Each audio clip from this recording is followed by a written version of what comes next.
I am not a historian, but neither are you. So, how about we, the people, learn this stuff together? Welcome to US 101. And I finally get to talk about why I say we, the people, in the beginning of the show. This is just so exciting.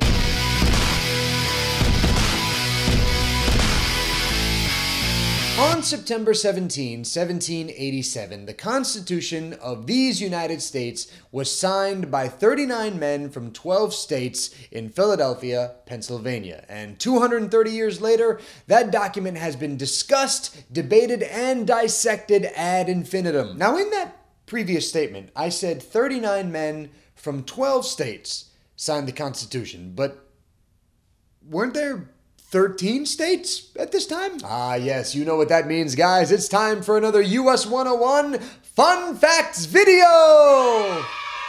Nah, I'm in love with your love with me. In honor of the supreme laws of the land that were written down on parchment back in the 18th century, guys, I'm gonna give you some facts about the Constitution that you might not be all that aware of, or you might be aware of, but maybe you heard something different. I'm going to hook you up. And in fact, since the Constitution, pre-amendments, has 7 articles, I'm going to go ahead and give you 7 fun facts. And how about we kick off the first fact by providing a little bit of context as to why we actually have a Constitution in the first place. Following the release of the Declaration of Independence, guys, the Continental Congress then put together something called the Articles of Confederation, which, in a way, serve as the country's first Constitution. But see, there were a few problems with the Articles of Confederation. To be quite honest with you, the Articles of Confederation, they sucked. Some of the reasons why the Articles weren't all that great: first off, it didn't really provide that much power to a central government. For example, Congress couldn't really levy taxes against anybody. And on top of that, more power was given to state governments than the federal government. So the states, in essence, were these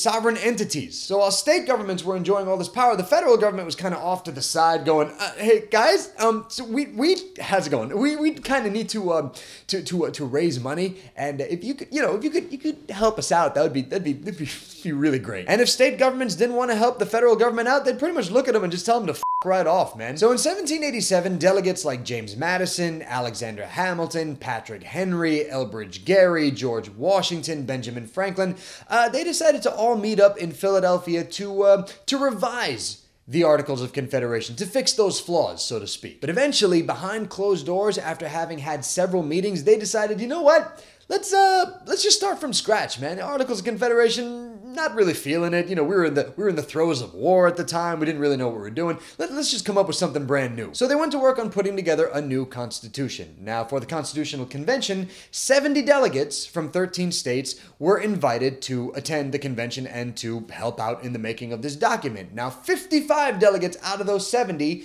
showed up. 55 delegates from 12 states. One state decided to sit the entire thing out because they just weren't down with this idea to begin with. And that state was Rhode Island. Rhode Island really wanted nothing to do with revising, amending, changing the Articles of Confederation. They were cool with things just the way they were. They enjoyed being their own sovereign entity. But here's the thing. Following the signing of the Constitution in 1787, the document had to be sent to all 13 states for it to be ratified. 2/3 of the state had to ratify it so the Constitution could be put into play, i.e. 9 states out of the 13 had to say yes to this document. And Rhode Island held 11 ratification conventions before finally deciding to say yes to the Constitution. Do you know what that means? That means 10 previous times before the 11th time they said, just not feeling it, just not liking the cut of this document's jib, man. And when Rhode Island finally said yes to the Constitution, it was 1790. Do you know when the Constitution was ratified by 2/3 of the states, therefore putting it into play? 1788. That means Rhode Island waited 2 years after the Constitution was put into play to finally go, okay, we'll play along. And in the 2 years that Rhode Island was holding out on the Constitution, what happened during that time? George Washington was elected president, and the first Congress got together and voted on 12 proposed amendments. So when Rhode Island finally sent their representative, Benjamin Bourne, to the Congress in 1790, I can only imagine what that scene was like. Hey guys, what's going on, man? It's me, Ben, the representative of Rhode Island. Wow, America, huh? We've got a Constitution. We're so glad to be a part of this thing, man. Can't wait to get involved. You know, we've done like a shit ton without you yokels, right? I don't think we even really need you, to be honest. Well, okay, yeah, but whatever. Come on, man. I'm all about that rebellious spirit, man. Rhode Island, man. We're bringing edge to the Congress, baby. No one likes you, Rhode Island. Nothing about you is cool. And speaking of signing the Constitution, earlier I told you guys that 70 delegates were invited to the Constitutional Convention, or CON-CON, if you will, and only 55 of those 70 showed up. And out of those 55, only 39 of them signed the document on September 17, 1787. Why? Because after all the debate and all the discussion that went on, 16 delegates were still not happy with the end result. And some of those delegates were guys like Super Patriot, Give Me Liberty or Give Me Death Patrick Henry, and Elbridge Gerry of Massachusetts, aka the guy that is responsible for the word gerrymandering. These 16 delegates, as well as others that would go on to argue against the Constitution and its ratification, would become known as anti-federalists. Meanwhile, if you guys take a look at the Constitution, if you see the actual Constitution in Washington, D.C., or if you look at copies of the document, you'll notice that only one name appears by the state of New York. 3 delegates from New York went to the Constitutional Convention, but only one of them signed the document. And you know his name. You know his name very, very well. Alexander Hamilton was the only delegate from New York to sign the Constitution, and then later, he, along with James Madison and John Jay, would go on to defend the Constitution and defend the reasons for ratification via a series of essays that became known as the Federalist Papers. I assume you guys are all somewhat familiar with the preamble to the Constitution, right? I mean, it's only one sentence long, and it was written by James Wilson, who was a prominent lawyer from Pennsylvania who would later go on to serve in the Supreme Court as a justice. If you know it, recite it with me real quick. We, the people of the United States, in order to form a more perfect union, establish justice, ensure domestic tranquility, provide for the common defense, promote the general welfare, and secure the blessings of liberty to ourselves and our posterity, do ordain and establish this Constitution of the United States of America. Flows pretty smoothly, right? Got a nice cadence, a nice bounce to it, got a good groove to it. I think it's pretty good, except that that was not James Wilson's original draft of the preamble. Wilson's original preamble read as thus: We, the people of the states of New Hampshire, Massachusetts, Rhode Island, and Providence Plantations, Connecticut, New York, New Jersey, Pennsylvania, Delaware, Maryland, Virginia, North Carolina, South Carolina, and Georgia, do ordain, declare, and establish the following Constitution for the government of ourselves and of our posterity. It's not very poetic. Plus, I would have taken way more room on the parchment. And the reason why James Wilson changed the preamble to simply "We, the people," was to promote solidarity among the states. Because again, under the Articles of Confederation, the states weren't technically a united states. They were, quote, a league of friends, if you will, meaning they all got together, they made a pact for each other, say, yeah, we'll look out for each other, but we're still our own thing, which means if we don't agree with something that's going on, we can just bounce whenever we feel like it. But the Constitution was meant to represent a united front with a united citizenry and, most importantly, United States. So by changing it to "We, the people of the United States," Wilson not only emphasized the need for a stronger central government, but he also pointed out the fact that it was the people that decided what went into the Constitution. It was the people that decided what the government did, and it was the people that decided what the government did not do. A unified front.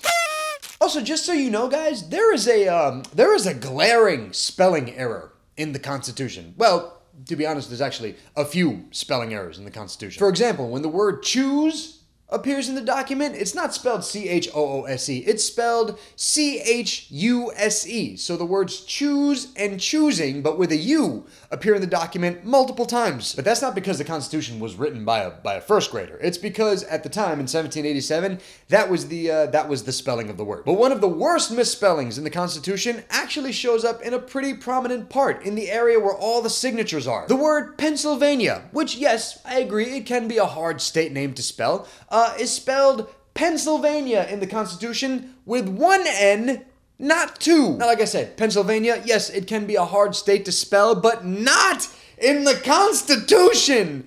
Where were you when they needed you, 90s Microsoft Word paperclip?